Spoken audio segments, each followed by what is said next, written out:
अस्सलाम वालेकुम प्यारे बच्चों, उम्मीद है आप खैरियत से होंगे। तो आज का जो हमारा टॉपिक है वो रिबेलियन ऑफ 1857 है। तो ये 8th क्लास सोशल साइंस है। तो आज हम काजेज़ पढ़ेंगे कि what were the causes of revolt of 1857। So there were many causes like political causes, economic causes, social causes, religious causes and somewhat of the immediate causes. तो आज हम discuss करेंगे what were the political causes। तो देखिए political causes क्या था। इससे पहले मैंने आपको पढ़ा है कि पॉलिसी ऑफ सब्सिडरी अलायंस। तो पॉलिसी ऑफ सब्सिडरी अलायंस जो थी वो लॉर्ड वेलेस्ले ने इंट्रोड्यूस की थी। तो उसमें ये था कि वो कुछ स्टेट्स जो थी उसने एनेक्स की। तो वैसी ही एक पॉलिसी जो थी वो एनेक्सेशन पॉलिसी वो लॉर्ड डलहौजी ने इंट्रोड्यूस की इंडिया में। तो उसका नाम था डॉक्ट्राइन ऑफ लेप्स। तो इस डॉक्ट्राइन ऑफ लेप्स के अंडर तो उसने बहुत सी जो प्रिंसली स्टेट्स थी बाय वन वे और the other way he annexed these states and some of the states were Satara, this Jhansi, Sambalpur, Baghat, Udaipur. तो ये कुछ स्टेट्स थी जो उसने एनेक्स की। तो लॉर्ड डलहौजी था, उसको काफ़ी हद तक कह सकते हैं he is the man who is responsible for inciting this revolt of 1857 because he followed the policy of expansion। तो उसने एक्सपेंशन पॉलिसी जो इख्तियार की तो उसमें उसने नाना साहब का पेंशन भी रुकवा दिया। तो उसने बहुत सारे जो ये पेंशन थे उसने या टाइटल्स थे तो उसने काम किया। रानी लक्ष्मीबाई झांसी, नाना साहब या मुग़ल एम्पर बहादुर शाह। हाँ, तो उसने क्या किया, उसने इनके कुछ के ये जो टाइटल्स ये रुकवा दिए और पेंशन जो था वो भी एबॉलिश कर दिया। तो उसने और दूसरा काम किया कि उसने बहुत सी ये जो स्टेट्स थी इनको उसने एनेक्स करना शुरू कर दिया। तो जो प्रिंसली स्टेट्स जो थी तो जो प्रिंसली स्टेट्स थी, जब बाकी प्रिंसली स्टेट्स वहाँ पे थी तो देखिए आपको पता ही है कि ब्रिटिश इंडिया में बहुत सी प्रिंसली स्टेट्स थी। तो जब इनके साथ ये ट्रीटमेंट हुआ कि ये एनेक्स कर दी गई ये स्टेट्स बाय वन वे और द अदर वे, तो बाकी प्रिंसली स्टेट्स जो थी उन्होंने ये सोचा कि ये ट्रीटमेंट इन स्टेट्स के साथ हो रहा है, कल को हमारे साथ भी यही हो सकता है। तो उन्होंने काम किया, वो उनको शक पैदा हो गया, उनको शकूक पैदा हो गई कि अब हमारे साथ भी ऐसे ही हो सकता है। तो ये प्रिंसली स्टेट्स जो थी स्पेशली नॉर्दर्न इंडिया जो था, नॉर्दर्न ब्रिटिश इंडिया था जो था, तो इसमें मेनली ये सारी प्रिंसली स्टेट्स इन्होंने अंदर अंदर ही एक ये शुरू कर दिए तहरीक के हम कैसे बगावत कर सकते हैं। तो एक और रीज़न जो था कि जैसा कि पता है कि जो ये प्रिंसली स्टेट्स थी जब इनको डिसबैंड किया गया, जब इनको ख़त्म कर दिया गया, तो इनमें से बहुत सी ये जो आर्मीज़ थी तो वो डिसबैंड हो गई। तो यहाँ पे जो लोग थे वो जॉबलेस हो गए।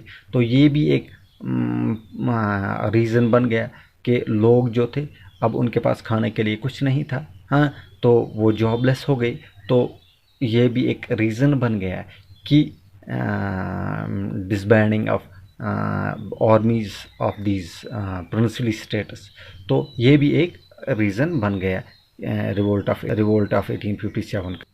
एक और रीज़न था, दूसरा रीज़न ये था कि हाई हैंडेडनेस जो थी ब्रिटिशर्स की, जो हर वक्त जो ब्रिटिश ऑफिसर्स थे वो लोगों को क्या करते थे, इंसल्ट करते थे। हाँ, उनको सताते थे। तो जब ये भी एक रीज़न बन गया कि लोगों ने देखा कि बाहर के जो कॉलोनिस्ट्स जो हैं वो हमें ही यहाँ पे आके हमें ही इंसल्ट करते हैं, हमें सताते हैं, तो लोगों में और ही गम और गुस्सा बढ़ गया। तो ये भी एक रीज़न था कि ये रिवोल्ट ऑफ 1850। तो अब एक ये तो पॉलिटिकल काज था। तो पॉलिटिकल काज में मेन जो काज है वो expansionist policy of Lord Dalhousie है। तो ये डॉक और ये जो policy of doctrine of Lepus है, ये आगे हम इन डिटेल पढ़ेंगे कि ये डॉक्ट्राइन ऑफ लेपस क्या है, कैसे लॉर्ड डलहौजी ने ये एक्सपेंशनिस्ट पॉलिसी इख्तियार की। अब हमारे पास दूसरा काज जो आता है वो है इकोनॉमिक काजेज। देखिए इकोनॉमिक पॉलिसी जो था इसने it severely affected every section of Indian society, क्योंकि मेन रीज़न जो था यहाँ पे ब्रिटिशर्स का आने का था वो यही था। तो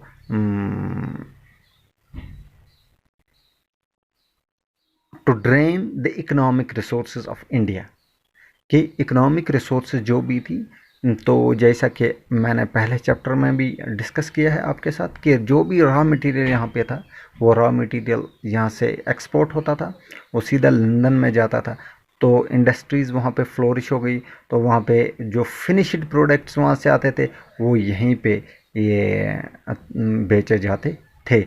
तो वो फिनिश्ड यहाँ रॉ मटेरियल बिल्कुल चीप रेट पे ख़रीदा जाता था, और फिनिश्ड प्रोडक्ट्स जो बन के वहाँ से आते थे इंडस्ट्रीज से, तो वो बहुत ही महंगे बेचे जाते थे। तो यहाँ पे जो इंडस्ट्रीज, जब ट्रेड एंड कॉमर्स इंग्लिश के हाथ में आ गया, ब्रिटिशर्स के हाथ में आ गया, तो यहाँ की लोकल ये जो ये थी इंडस्ट्रीज थी वो टोटली वैनिश हो गई।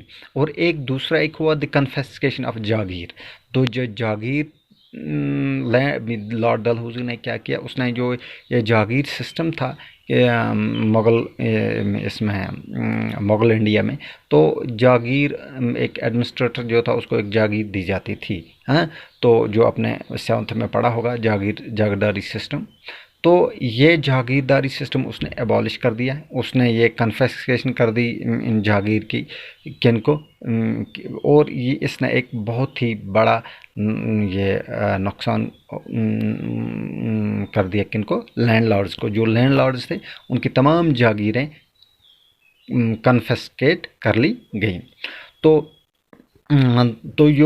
जो भी रिसोर्सेज यहाँ से जाती थी वो उसने क्या किया, उसने प्रमोट किया ब्रिटिश इंडस्ट्रीज़ को फ्लोरिश किया, क्योंकि यहाँ पे एक बड़ा मार्केट बन गया। कहाँ पे?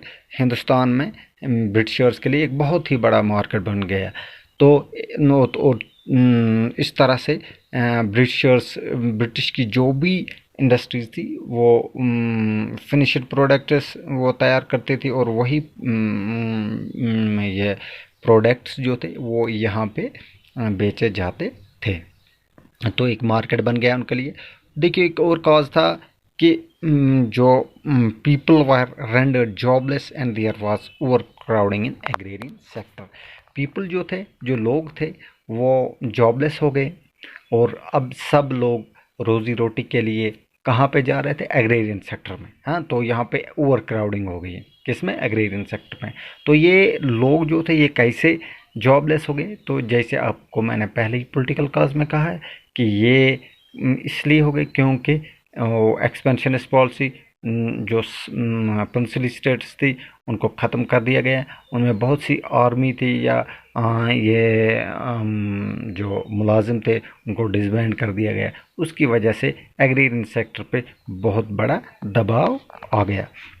तो ये कुछ कॉजेज़ थे जो पॉलिटिकल एंड इकोनॉमिक कॉजेज़ थे। तो कल हम पढ़ने जाएंगे सोशल एंड रिलीजियस कॉजेज़। तो आज इतना ही, उम्मीद है आपको समझ में आ गया होगा। बाकी वसल्लम।